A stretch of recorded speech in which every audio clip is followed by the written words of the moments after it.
Мы говорим о диаконском служении. Мы видим, что несмотря на то, что церковь выбрала этих людей, но апостолы, они дали критерии. И я хотел бы небольшую ремарку сказать по этому поводу, что мы можем подумать, что люди выбирают служителей. На самом деле это не так. Бог избирает и формирует характер служителей. И это становится настолько очевидным для людей, что люди просто соглашаются с выбором Божьим. Вот так должно все происходить, не наоборот. То есть Бог работает с характером, со служителем, так что это становится видным всем. И люди просто соглашаются с выбором Божьим. Просто я хочу, чтобы вы понимали, что никакое человеческое назначение не будет иметь силы, если вначале Бог не доверил этому человеку служение. Без власти Иисуса всякие назначения недействительны. То есть и мы знаем, что Господь Иисус, Он ставит на служение. Аминь. И по поводу возложения рук тоже очень важно. Евреям написано в 6 главе о том, что это начатки учения Иисуса Христа. И там написано, что возложение рук во множественном числе. Я не буду сейчас вам говорить о всех учениях о возложении рук, но то, что произошло здесь, Деяния 6 глава, это очень важно понимать, что возложение рук – это не формальность. Это когда духовные лидеры возлагают руки для отделения на служение человека под водительством Духа Святого, тогда начинает действовать духовная власть и сила в жизни этого человека. Поэтому это очень важно. И апостолы, и Первая Церковь, мы видим на протяжении Писания всего того, мы видим, как они придерживались этого всегда, постоянно. Это важно.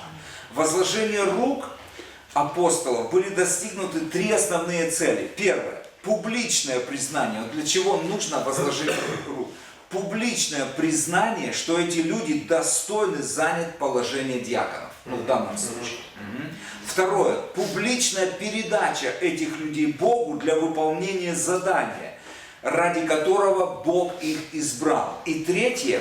Передача этим людям части апостольской духовной благодати и мудрости, чтобы выполнить задание, которое им было поручено. И я вижу, что в принципе все наше духовное служение в церкви, оно начинается с практического служения. Потому что я верю, что когда люди не проверены в чем-то малом, то вряд ли им нужно доверять что-то большое. И 1 Тимофея, 3 глава, 8-13 стих, там характеристика диаконского служения, кто такие диаконы, в чем они должны быть испытаны, в чем они должны быть проверены, и даже в чем их жены должны быть проверены. Очень интересно, почему-то в пресвитерском служении такого нету, а в диаконском как-то вот так как-то есть. Хорошо, но мы оставляем это. Теперь коснемся руководства церковью на основании того становления церкви, как мы видим в Писании. На основании Писания мы можем видеть теперь такую иерархию или наименование руководства, если кому-то не нравится слово иерархия, как угодно назовите. Первым, теперь мы видим до Деяния апостолов, до 6 главы, были апостолы. Потом в 6 главе появляются диаконы. Потом мы видим в 14 главе появляются пресвитеры. Это не люди, которые одеты в свитера.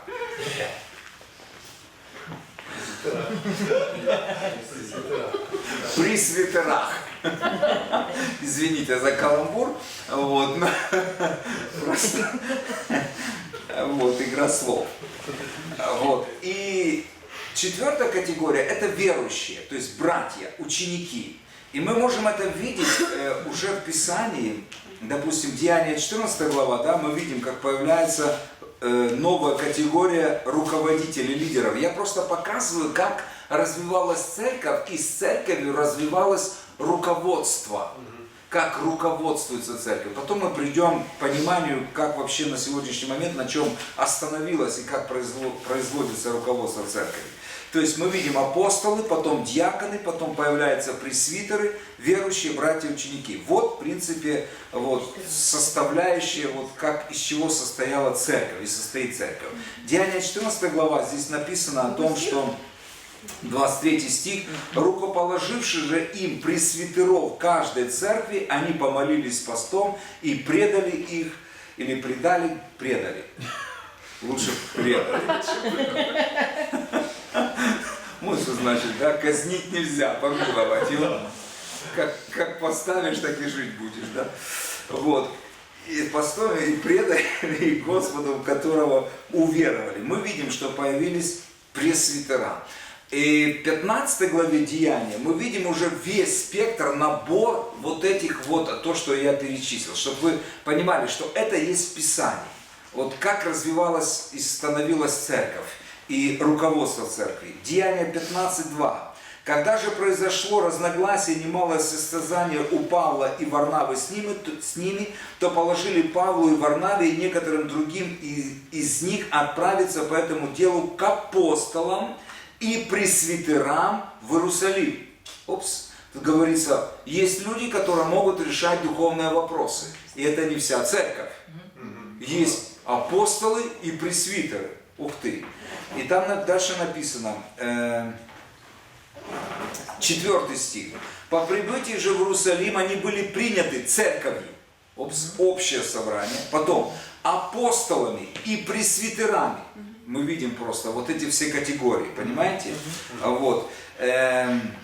6 глава. 6 стих, извините, 6 стих.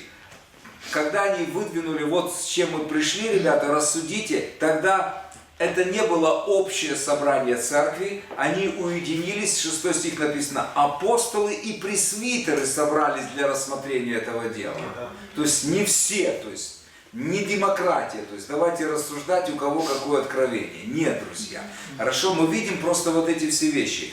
Потом 22 стих и 23 стих. «Тогда апостолы и пресвитеры со всею церковью», то есть это было потом их решение вынесено на общее собрание. Вся церковь, окей, мы доверяем вам, наши лидеры, апостолы и пресвитеры. И тогда это общее письмо было написано языческой церкви, то есть, которая там по поводу обрезания, это первый собор был в 15 главе.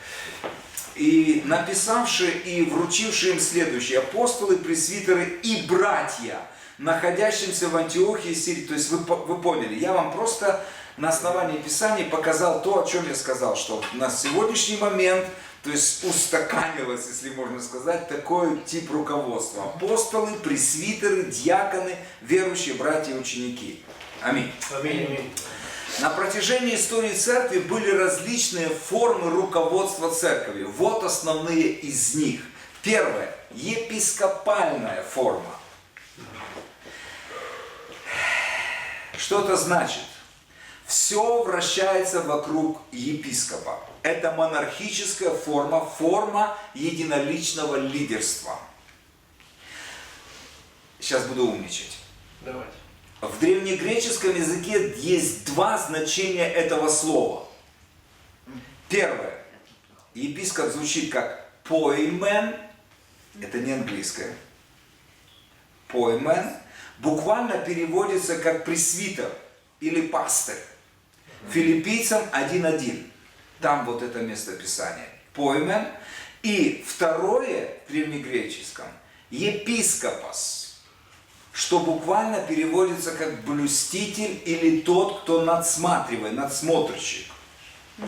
И это написано 1 Тимофея 3:1. Кто епископство желает, доброго дела желает. Слово пресвитер звучит как пребутерос и означает пастырь, старейшина, старец. Если мы все это суммируем, то мы вот к чему придем. Одним словом, епископ и пресвитер имеют одно значение. Блюстить, наблюдатель. это разные названия одного лидера. Пастух. Вы понимаете? Епископ и пресвитер. Это одно. В современной нынешней церкви пастор является лидером поместной церкви, а епископ является лидером над многими церквями. Это так, как сегодня. Но так не было в начале. Вы понимаете? Потому что, в начале это было по-другому. И все это начало происходить с 70 по 120 год после Рождества Христова. То есть вот так вот устаканилось. И мы сегодня имеем вот этот вот, что есть пастор, он руководит поместной общиной, если он входит в какое-то содружество или объединение, то там есть епископ, и они вот эти все. Но так не было в начале. Вот, чтобы мы просто понимали. Хорошо? Да. Но епископ и пресвитер – это одно название служения. То есть вы поняли, да? Одного лидера. Это разные названия одного лидера. Хорошо. Вторая форма – коллективная форма руководства. Что это значит? Старейшины решают или братский совет. Третье. Конгрегационная форма. Это когда все люди в церкви решают. Голосование там, или тайное голосование, явная такая демократия. Четвертое. Харизматическая форма. То есть лидерство определяет дары Духа Святого. Там, кто у нас самый одаренный там в чем-то, тот у нас будет и лидер. И пятое. Это апостольская форма. Это то, что возрождается и должно стать в основе. Все началось с апостолов, и все должно закончиться апостолами. Если вы будете просто изучать историю церкви, то вы увидите, что церковь потеряла это все по разным причинам. И начиная с реформации Лютера, Бог начал восстанавливать все эти дары служения. На сегодняшний момент я могу сказать с уверенностью, что из пятигранного служения 4 дара служения практически восстановлены. Это евангелист. То есть сегодня проблем нету для определения евангелиста. Учитель, пастырь. Последнее, что было восстановлено, начиная с 80-х годов прошлого века, это пророческое служение. Оно продолжает восстанавливаться в церкви. Что люди сегодня лучше понимают пророческое служение, чем 20 лет назад. Сегодня мы лучше понимаем, что кто истинные пророки, кто не истинные, как правильно двигаться, как неправильно, чем 20 лет назад. Так ведь? Но сегодня практически не знают церкви апостольского служения. Практически не знают. Я верю, что перед пришествием Иисуса Христа все эти дары служения в церкви будут полностью восстановлены. А значит, и руководство будет полностью восстановлено, как должно быть. Вот, понимаете? И тогда придет Христос. Что значит апостольская форма руководства? Это как? Соберу единую, соборную, равноапостольную церковь. Я потом просто, хорошо? Просто это тоже другая тема. Это другая тема, что такое апостольская церковь, что такое пасторская церковь. То есть Апостольская форма управления. это апостольская форма управления. Я дальше просто немножко коснусь этого, чтобы вы понимали. Хорошо? Понятие вы будете иметь, что такое апостольская форма. Ну, в принципе, в Деянии есть, но я просто вам расскажу, как это работает, должно работать. Во всех этих формах, которые я перечислил, есть хорошее и не очень. И все они взяты из Писания. Но кроме апостольской. Потому что я считаю, что апостольская – это то, с чего все началось, так должно функционировать. И я немножко коснусь, сестра, потом, что такое апостольская. Поэтому сейчас я хотел бы поговорить что такое церковь вообще-то. Потому что не каждое собрание верующих в Библии называют церковью. И это тоже очень важно понимать. Потому что у нас сегодня такая неразбериха тут. Вот мы собрались, все. И раз мы верующие в Иисуса Христа, мы цитируем место Писания о том, что если 2 или 3 соберутся, то Иисус, никто не против. Но кто он сказал, что это церковь? Все так говорили. Ничего подобного. Вот. Хотелось бы увидеть просто, что говорит Писание, что на самом деле Библия называет церковью. Потому что многие сегодня, когда, знаете, сегодня, когда ты читаешь, сейчас я скажу, лет 5 или 7, я был на одном очень большом христианском международном форуме, то есть за границей, и я услышал такие цифры, как католики и православные смотрят на протестантскую церковь, они в ужасе. Говорят, ребята, мы просто не понимаем вас. На сегодняшний момент свыше 35 тысяч деноминаций и направлений протестантской церкви. Попробуй разберись. 35 тысяч. И все в основном протестантской церкви, знаете, как образуются церкви?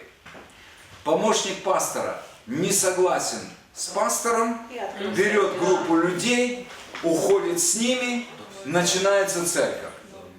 Вы у католиков, у православных такого не увидите. Там, если, конечно, идет дележ, то там по-крупному.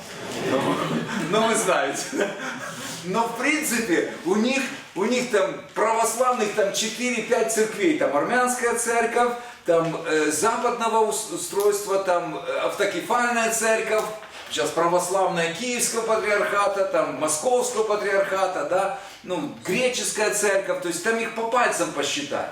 У протестантского направления свыше 35 тысяч. И все, кто начинает, они говорят, все, мы церковь. Мы церковь. Почему? Но Писание же говорит, где 2 или 3. Вот у нас харизматичный брат или сестра, вот, мы ее назначили церковь, пастором. Все, значит мы церковь. Присоединяемся к какому-то союзу, объединению, нас берут. Аллилуйя, мы церковь. Друзья, очень важно посмотреть. Вот почему православные католики смотрят, они бы с удовольствием просто с нами сотрудничали, но они не знают. Вот знаете, извините просто за это сравнение, то есть ни в коем, Господи, прости меня. Это как вот обезьяна с гранатой. Что от этих протестантов ожидать? Непонятно просто. Куда заведут? Вы понимаете, да? Да. Поэтому у каждого откровения, у каждого то другое. Он говорит, ребята, понятно, есть другие крайности у католиков, что папа сказал, все. А как там папа рулит и то есть, от духа, не от духа, как повезет. Какой папа правит сегодня, знаете? То есть, или там архиепископ, там митрополит какой-то православный. Вы понимаете, да? То есть там, есть свои везде крайности, но там более-менее понятно. Они предсказуемы. То есть, протестантская церковь, она непредсказуема. Моя цель, просто чтобы мы посмотрели в Писании, что Библия называет церковью. Хорошо? Ответ. Как оно все формировалось? Что такое церковь? Поэтому я еще раз скажу, не каждое собрание верующих называется в Библии церковью. Все начиналось, конечно, с апостолов Христа. Мы видим, да? Что церковь начиналась с апостолов Христа. И сегодня каждый миссионер, он считает, что он апостол. Если он открыл там, поехал на миссию, открыл там церковь, там церковь, там церковь. Но Библия не дает определения, что каждый миссионер, он апостол. И не каждый апостол обязательно должен быть миссионером. Это тоже другая тема. Потому что эти дары, ставит Иисус Христос, и апостол, прежде всего, никогда не ставилось, во-первых, для апостола, что он открывает много церквей. Если вы увидите, что одно из самых первых качеств апостолов – это терпение. Амен. Амен. Амен. Потом чудеса и знамения. И нигде не сказано, вот когда Павел пишет, говорит, вы хотите знать качество апостолов? И он говорит, вот апостольское служение, вот мандат моего апостольского. Первым он говорит, это терпение, чудеса и знамения. И нигде не написано, я открыл множество церквей. Но если брать по Писанию, понимаете? Конечно, подразумевается, что апостол тот, кто насаждает церковь, тот, кто идет и распространяет царство. Конечно же, это есть. Но можно сказать также и о евангелисте. Он тоже идет, он проповедует Евангелие, там рождаются люди. Но никто же не называет евангелиста апостолом. Вы понимаете? Он есть евангелист. Но тут тоже очень интересно, насколько сегодня церковь информирована относительно пятигранного служения. Вы знаете, да, пятигранное служение? Да. Апостол, пророк, евангелист, пастырь и учитель. И дар апостола при всем этом, он является, то есть все дары, они важны. Но единственный дар, который может действовать во всех этих дарах, это апостольский дар. Да. И это не потому, что он пуп земли. Это благодать, которую Бог дал этому дару. Понимаете? Да. Он единственный, кто имеет доступ во святое святых, ну как бы сказать, в канцелярию Бога, для того, чтобы получать стратегические чертежи, как Царство Божье продвигать на земле. Ни один из других даров этого не имеет. Вот чем важен апостольский дар. Он знает, как получать чертежи для продвижения Царства Божьего. И его цель – утверждать церковь. Не сколько как насаждать, а утверждать церковь. Теологи говорят, самое прекрасное послание апостола Павла – это послание римлянам. Самое превосходное по всему. Очень как бы емкое, в то же время концентрированное, где он полностью выдал на все аспекты Евангелия. Отношение к евреям, отношение к грешникам, отношение к братьям и сестрам церкви, отношение к руководству, взаимоотношения внутри церкви. Полностью все. Это теологический, потрясающий труд послания римлянам. Понимаете? Но что удивительно, Павел не начинал церковь в Риме.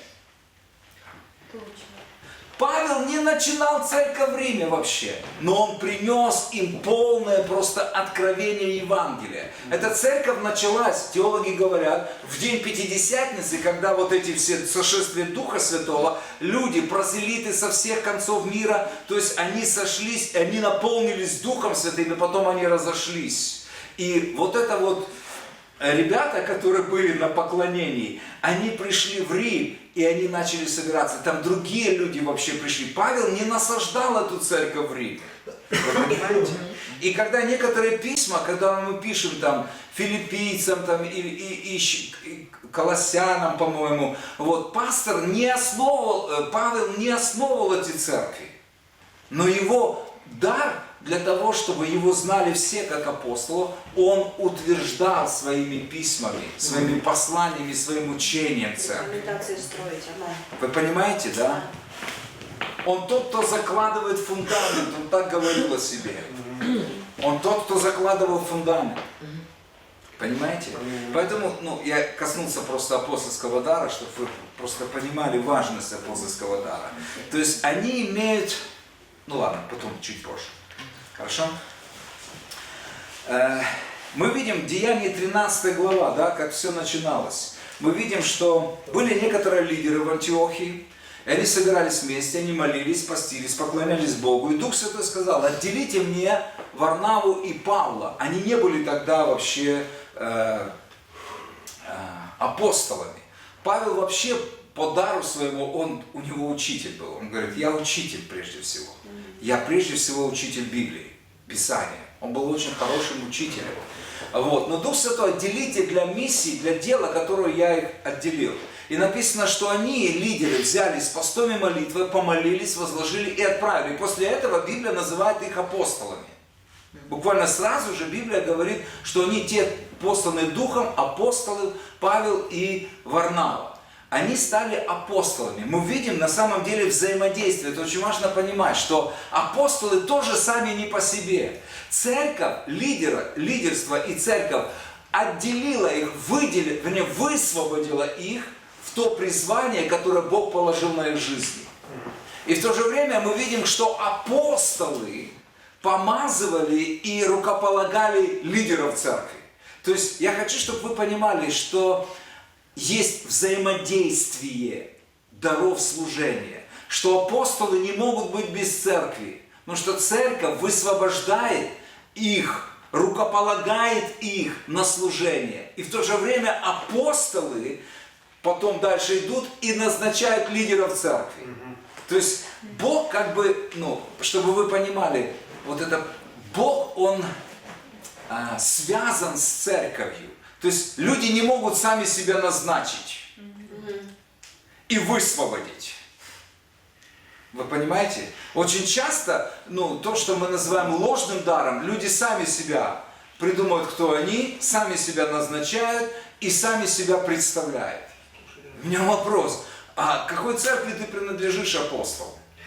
Какая церковь тебя высвободила? Если у тебя нет места, откуда ты вышел и куда ты возвращаешься, то, извини, я не могу признать тебя как апостола. Да. Потому что апостол Павел, если вы видите, он уходил в миссионерское путешествие, и он приходил, возвращался в свою материнскую церковь, давал отчет, отдыхал там, наслаждался и до следующего высвобождения миссионерское путешествие. Вы понимаете, да? Потому что, не может быть, чтобы люди были сами по себе, такие одинокие рейнджеры.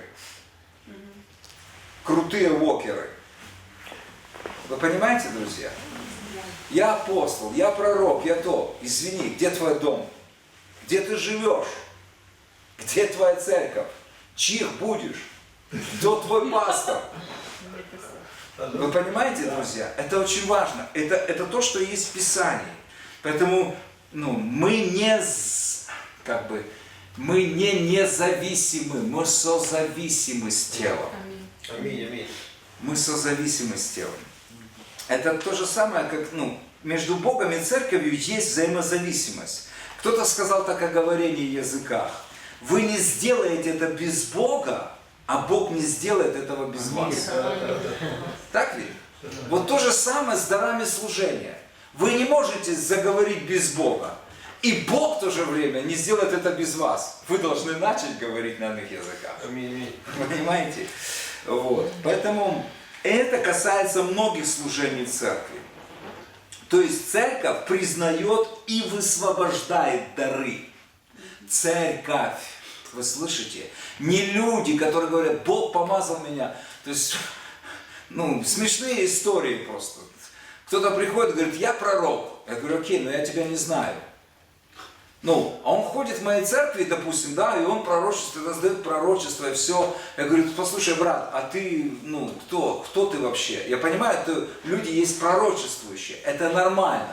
Но когда люди назначают себя пророками, а я этого не знаю, у меня вопрос. Церковь тебя знает? Кто тебя высвободил в церкви? Церковь тебя признала вообще-то? Я тебя не знаю как пророка. Потому что некоторые люди путают дар пророчества с даром пророка. Это разные вещи. Да. Некоторые настолько углубляются в Ветхий Завет, что они становятся пророками Ветхого Завета.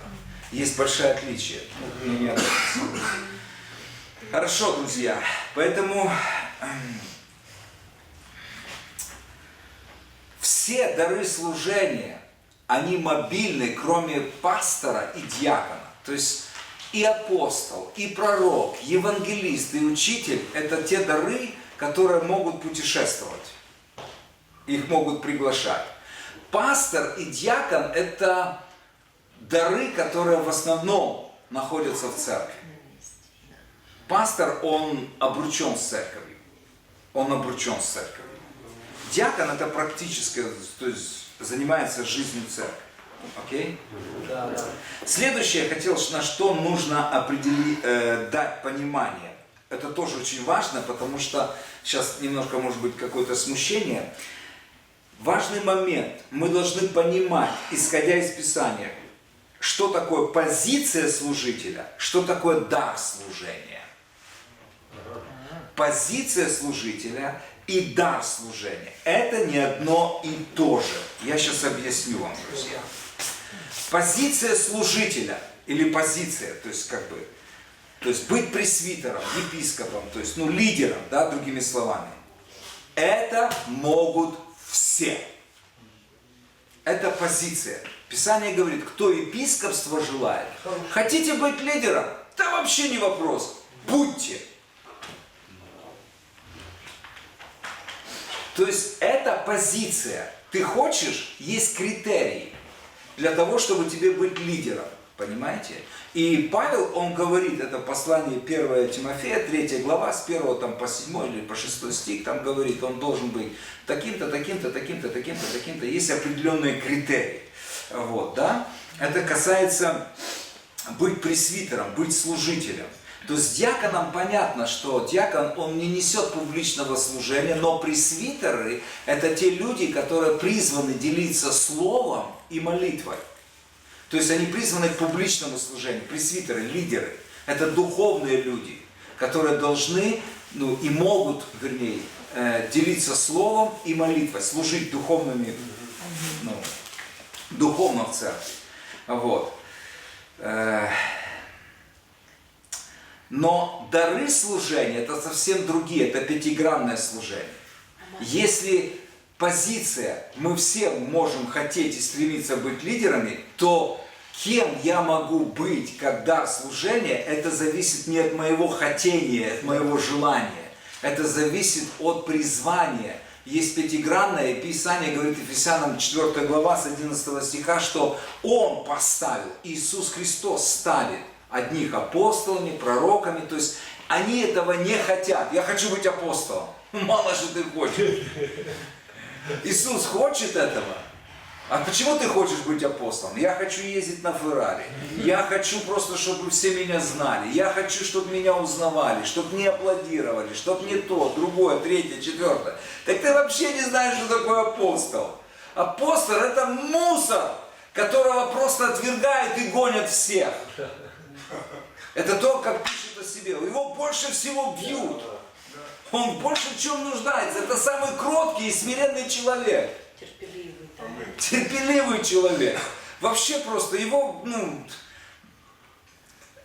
если ты почитаешь вообще категорию жизни апостола, то все современные апостолы думают, что он точно не апостол. То есть, к чему я говорю? То есть, когда ты читаешь Писание, да, это очень скромные прежде всего. Есть, мне нравится там, дар апостола, это скромные люди. Очень скромные, они не живут на показ, но их все знают, все узнают. Вы понимаете? Не из-за того, что они бросают там какие-то вещи, а из-за силы, которая внутри них. Агнец, лев. Из-за силы, которая, да. Они ходят в силе льва из-за природы агнца внутри них. Вы понимаете? Невозможно ходить, иметь природу льва в начале, не имея природы агнца. Вы понимаете? Потому что Дух Святой помазывает природу агнца. И когда Он помазывает это, тогда ты идешь как лев и разрушаешь дела дьявола. Вы понимаете? Вот так вот. Так вот. Хочу просто дать пример, чтобы вы увидели, да, что позиция служителя и дар служения – это не одно и то же. Смотрите, что я имею в виду.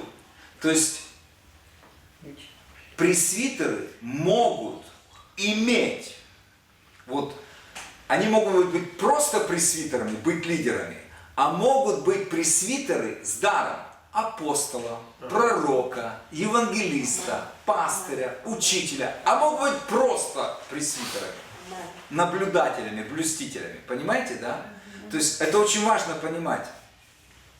Вы меня понимаете? Да. У музыканта есть дирижер. Да. Понимаете, я хочу показать вам пример, 1 Петра, 1 глава. Смотрите, что говорит Петр о себе в начале. Смотрите, 1 глава, 1 стих, извините. Петр, апостол Иисуса Христа. Да? Это Петр пишет. А смотрите, что он пишет в этом же послании, 5 главе, 1 стих. «Пастырей ваших умоляю я, сопасты». И здесь слово «пребутерос», «пресвитер», «и свидетель страданий Христова». То есть, вы понимаете, он пресвитер с апостольским даром.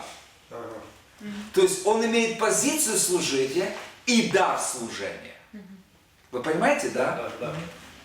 То есть, вот это вот, есть позиция служителя. Лидеры могут быть все, есть критерии. Но есть еще дар служения. То есть, ты можешь быть лидером с даром. И это все даром. Но это избрание Господа Иисуса. Понимаете? Так вот, с чего начинается Родина? С картинки в твоем букваре.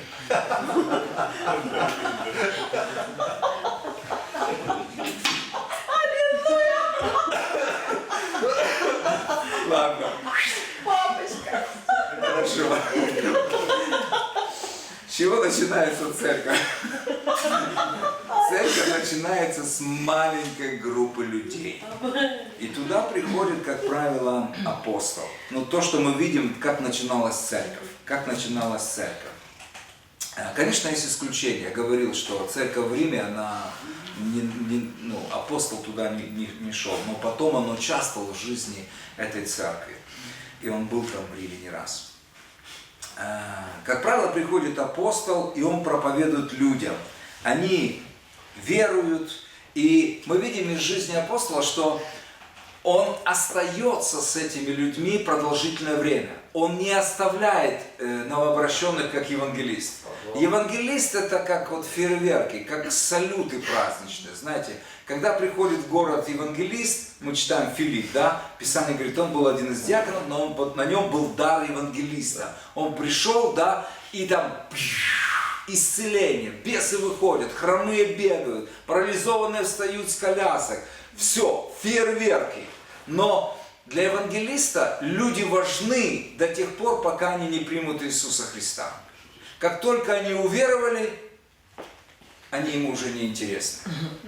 Пусть пастор с ними разбирается. Понимаете? Вот, это дар евангелиста. Апостол, он как, знаете, как общий врач. То есть он пришел, проповедовал, он в группе людей пришел, и он наставляет, он не оставляет новообращенных, он закладывает основания, он трудится до тех пор, пока они не становятся учениками Иисуса Христа. Вы понимаете, есть большая разница. Есть уверовавшие в Иисуса Христа, есть ученики Иисуса Христа.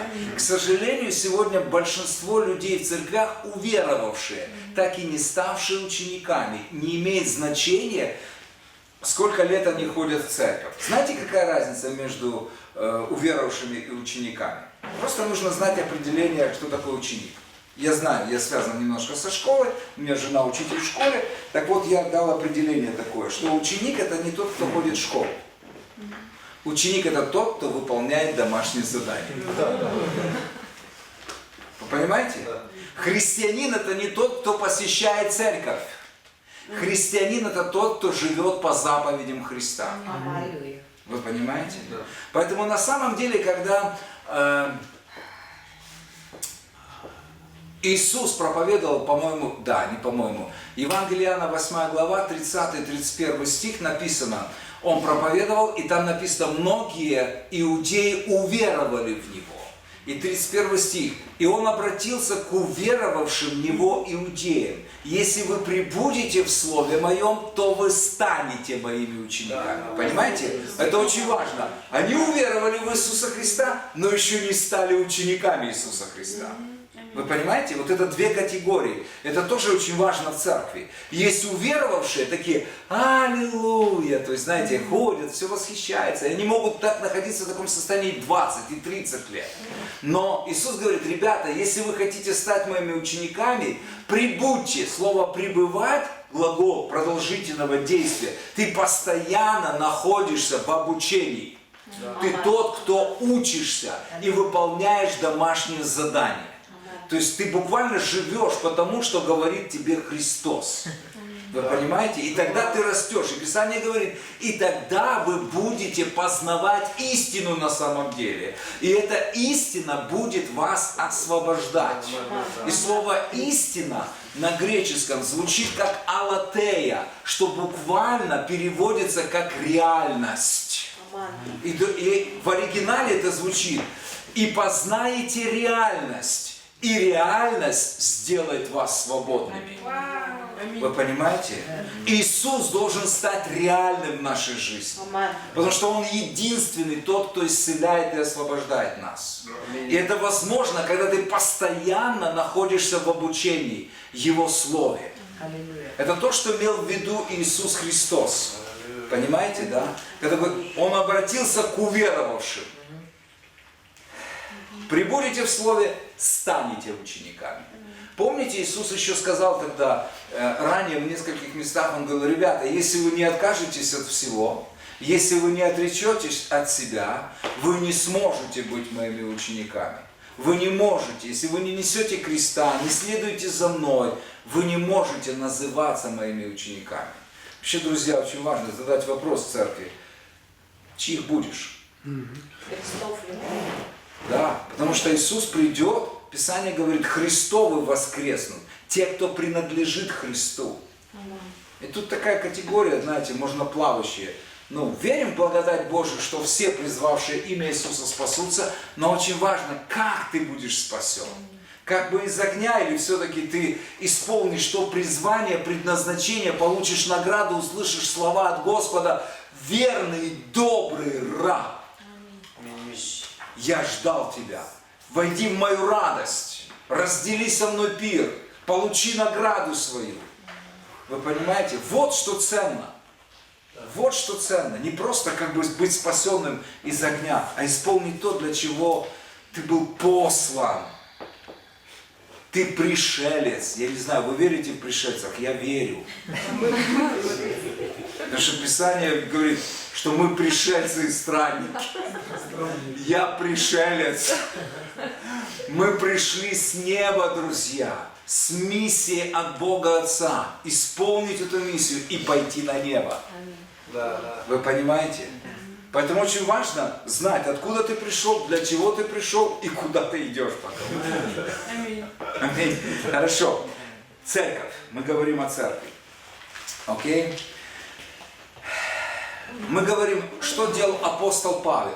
Он приходил, находился какое-то время с учениками, с новообращенными, делал их учениками Иисуса Христа, потом оставлял их на некоторое время. В Коринфе он прошел первое миссионерское путешествие, он пробыл 1,5 года в Коринфе с ними. И потом он понял, что эта группа людей уже ученики, он оставил их.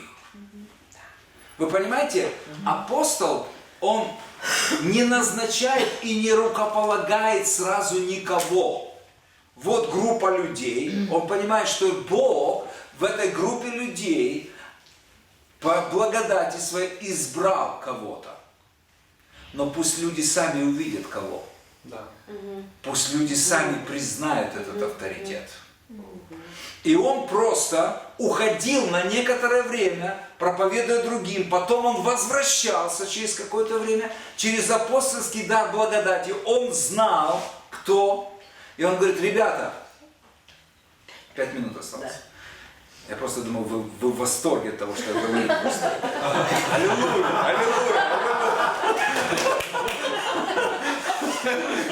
все-таки колесо лучше. Ладно. Мы его показываем.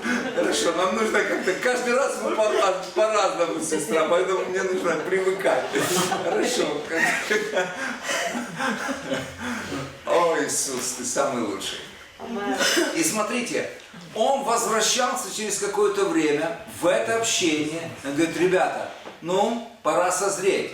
Кто среди вас? Вот критерии, кто епископство желает, пресвитер должен быть, вот так.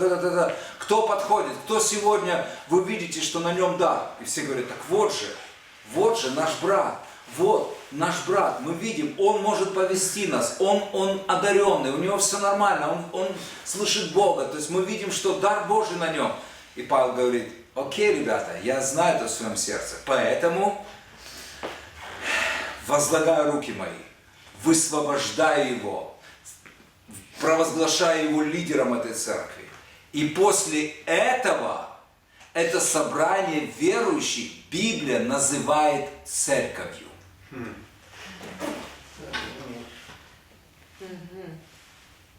Теперь очень интересно мне, сколько же церквей, а сколько просто люди собираются вместе. Они хорошие. Но если мы говорим о церкви Иисуса Христа, то помните, с чего я начал? Смотри, Моисей, сделай все по образцу, показанному на горе. Да. Если мы хотим видеть церковь славы, мы должны взять отвес и увидеть, а что же является церковью Иисуса Христа, а что не является церковью Иисуса Христа, но мы повесили ярлычок сами и назвали это церковью Иисуса Христа. Серьезно, как вы думаете? Да, да, очень. Я покажу вам пример. Просто, из Писания. Сейчас мы заканчиваем, чтобы вы видели на самом деле, как это все. Я не просто вам рассказываю. Годы потерял, видите, все для того, чтобы вам эти откровения принести. Шучу. Это стрижка. Я не понял, что за неверие. Она не запуталась. Хороший мастер. Хорошо. Окей, я сам это делаю. Хорошо, смотрите, я просто покажу вам. Деяния 14 глава, 13 глава. И это одно из миссионерских путешествий апостола Павла. Но если вы будете внимательно изучать хронологию, это у нас, знаете, на 2 страницах. А это вообще-то, у меня где записано у меня, это около полугода было. Нет, от 1,5 до 2 лет. От 1,5 до 2 лет. А у нас буквально несколько стихов, знаете, вот. И мы думаем, да вот сразу он пришел, ушел, возложил руки, благословил, помолился и все. Аллилуйя, аминь. Нет, друзья, вот как важно просто изучать историю и хронологию, сколько это времени прошло. Это сегодня мы сели в самолет и уже где-то в другом конце через пару часов, да, или там 7-8 часов. А раньше это месяцы, годы нужно было для того, чтобы доплыть, доехать, понимаете, да? А если еще нужно было провести время, чтобы эти уверовавшие стали учениками, поставить их, пойти в другие места, там поработать, чтобы те стали учениками там, а потом назад вернуться, и потом рукоположить пресвитеров 1,5-2 года. В общем, давайте я вам дам пример, а вы сами разбирайтесь. Хорошо, смотрите. Деяния 14 глава, и мы закончим сейчас. В общем, Павел был в Листре, в Дервии, то есть в Иконии, вот это все, вот этих местах, и везде он проповедовал и оставлял учеников. И написано 21 стих. Проповедовавший Евангелие этому городу и приобретший довольно учеников, понимаете, не уверовавших, учеников, и приобретший, они обратно проходили, то есть возвращались, Листру, Иконию и Антиохию. То есть в Дервии они проповедовали, но перед этим они были в Иконии, были в Листре, понимаете, да? И Антиохия Писидийская. написано, утверждали души учеников, увещевая пребывать в вере, получая, что многими скорбями надлежит нам войти в Царство Божие. 23 стих. Рукоположивши же им пресвитеров каждой церкви. До этого он называл ученики, собрание. Вы понимаете? После того, как рукоположил, Библия называет это собрание церковью. Рукоположивши же им в тех местах, в которых он был, возвращался. По моей хронологии Библии это 1,5-2 года. Он проповедовал, через 1,5-2 года возвращается. Среди этих учеников дары уже стали очевидными, признанными в церкви. Я рукополагаю, отделяю их. И после этого это собрание называется церковью Библии. Они помолились постом и предали их Господу, которого уверовали. Аминь. Аминь, аминь. Аллилуйя! Аминь. Зрозуміло?